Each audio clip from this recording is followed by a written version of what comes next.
Panginoon, ikaw ang pag-asa, ang salita mo'y ligaya, pag-asa ko sa tuwina.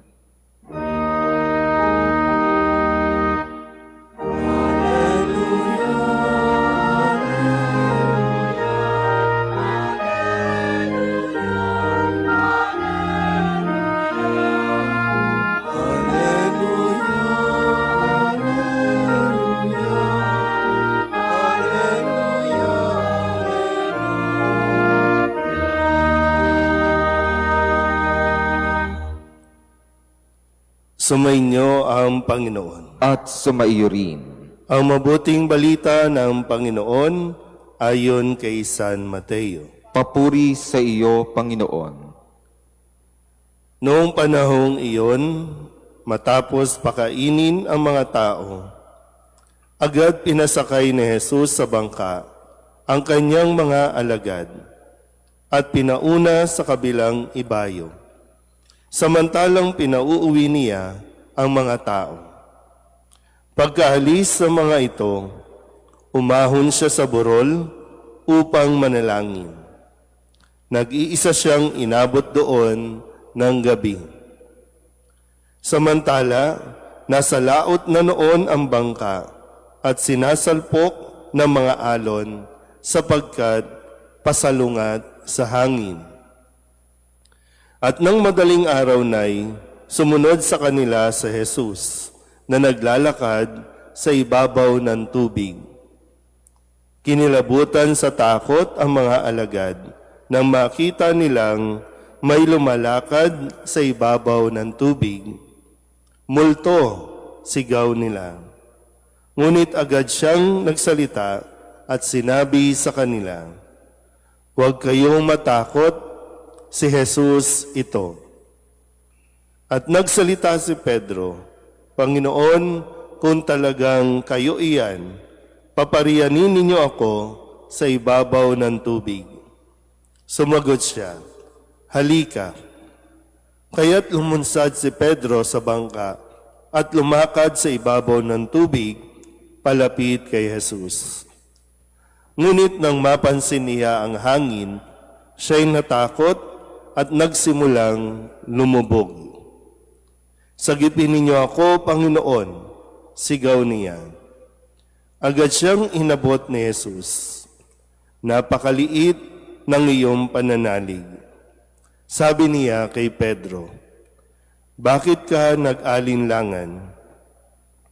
Pagkasakay nila sa bangka, tumigil ang hangin at sinamba siya ng mga nasa bangka. "Tunay na kayo ang anak ng Diyos," sabi nila. Ang mabuting balita ng Panginoon. Pinupuri ka namin, Panginoong Hesukristo. Isang magandang umaga po sa inyong lahat. Kamusta po ang inyong mga bahay? Tulo. Ang ganun din ang tahanan natin. Bagamat sinusubukan nating ayusin, pero sadyang may mga ganitong karanasan tayo, no, na pag bumabagyo, umuulan, babahain, tutulo, at doon natin malalaman yung mga dapat nang ayusin. No? Ito yung mga karanasan na natural na mararanasan natin. Pero may mga bagay din tayong dapat na matutunan. Kaya nga, sakto din naman na ang ating pong ebanghelyo ay maging ang ating mga pagbasa ay swak dito sa karanasan natin na nakakaranas tayo ng malakas na hangin, malakas na ulan, pagbaha, at kung ano-ano pang dulot nitong kalamidad. Pero ito ay natural na pangyayari, natural na nagaganap sa ating kalikasan. Noong nakalipas na linggo, ang isa sa natutunan natin na katotohanan, God will provide. Sa pamamagitan ng pagpapakita ng himala na mapakain ang napakaraming tao, libo-libong tao, ang napakain. Ang nagbigay, ang Diyos. Ang nagbigay ng pagkain, ng tinapay, ay ang Diyos. Ngayon naman, ang matututunan natin, ang Diyos ay nagliligtas sa atin. Kaya nga po, tingnan natin, mula doon sa karanasan na mapakain ang libo-libong tao, ngayon naman ang mga alagad, matapos silang bigyan ng instruction, mauna na kayo doon sa kabilang ibayo. Pinauna ang mga alagad, sila ay nakasakay sa bangka at sila'y kailangan tumawid. Nataon naman na malakas ang hangin, kaya't inahampas-hampas sila ng alon. So, nakalimutan agad ng mga alagad yung karanasan doon sa pagpapakain sa libo-libong tao at ang mas nangibabaw, yung takot nila doon sa karanasan. Naintindihan pa po ba? Yan. Ang magandang makita dito, ang sabi kasi sa pahayag, samantalang nasa laot, noon ang bangka, sinasalpok ng mga alon, sapagkat, ito po yung maganda, no? Sapagkat pasalungat sa hangin. So, hindi dapat problema yung hangin, hindi rin problema yung hampas ng alon. Ang problema ay pasalungat sila sa hangin. Hindi natin kakayanin kalabanin yan.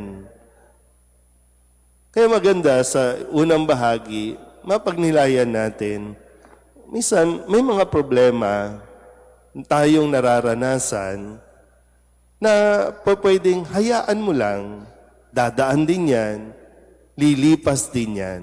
Ang kailangan mo lang, magpakatatag ka.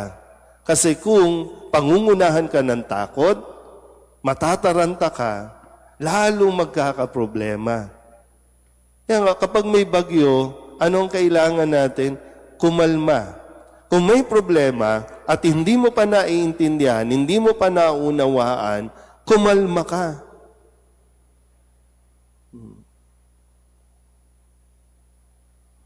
Kasi pasalungat eh. At isa rin pwedeng mapagnilayan, yung sinasabi mong problema, of course, no, lahat naman ng nararanasan natin, valid yan. Ha? Pero ang paanyaya nga sa atin, pagnilayan mo nga muna ulit. Kasi baka kinakain ka na ng problema na hindi mo naman dapat problemahin. Kasi pasalungat eh. So ano yung mga bagay o ginagawa natin na salungat sa buhay natin? Kaya palakas ng palakas kasi, di ba? Pinipilit natin, hindi tutugma. Hindi tumutugma ang buhay mo sa nararapat at tinihingi sa atin. Naintindihan po ba? No? Kasi maganda yung bahaging ito eh. No, na salungat tayo eh. Halimbawa, di ba, maayos ka na eh. Di ba? Maayos naman na ang buhay mo. Pero sumalungat ka pa eh.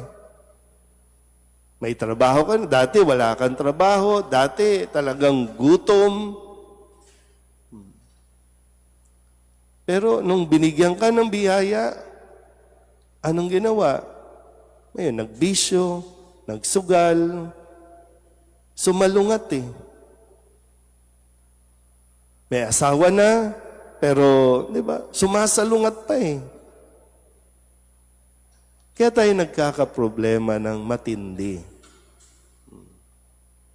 Kaya maging si Pedro, di ba, maganda rin yung karanasan ni Pedro eh. Talaga ang dami natin matututunan at itinuturo sa atin ng Panginoon. Yung pagnanais niya na makalakad sa tubig, yung pagnanais niya na makalapit kay Jesus, maganda niya yun. Pero ano nangyari? Nang ibaling niya muli ang kanyang paningin sa hangin, sa tubig, o sa alon, lumubog siya. Unti-unting lumulubog. Kung kaya napasigaw na lang na, Panginoon, tulungan mo ako. At iniangat siya ni Jesus. Ibinangon siya mula doon sa pagkakalubog sa mga salungat sa buhay natin.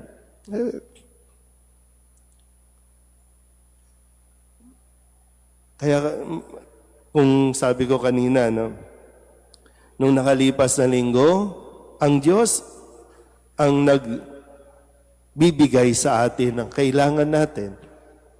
Higit pa. Ngayon, ang Diyos ang mag-aangat sa iyo. Pwede kasi, di ba, yung karanasan natin na nasasabi nating nalulunod na tayo sa problema. Nalulunod na tayo. At nung tuusin, tayo rin naman ang may kagagawan. Tayo rin naman ang nag-iisip nito. Pero kahit ganun pa man, isang sigaw mo lang, Lord, tulungan mo ako. Tutulungan tayo ni Jesus. Yung kung gusto mo. Sige, kadalasan, lubog na tayo, pero mas gusto natin manatili na lumulubog tayo. Kaya kung handa ka na, kung gusto mo na, sabihin mo lang, tutulungan ka ng Diyos. Iaangat ka ng Diyos, ibabangon tayo ng Diyos mula sa pagkakalubog natin sa mga problema at sa kung ano mga hindi magagandang karanasan natin. Maging dito sa nangyayari ngayon, sa bagyo, sa pagbaha, magsalita ka lang, manalig ka lang sa Diyos, magtiwala ka lang sa Diyos, makakaahon tayo mula sa paghihirap na ito. Amen.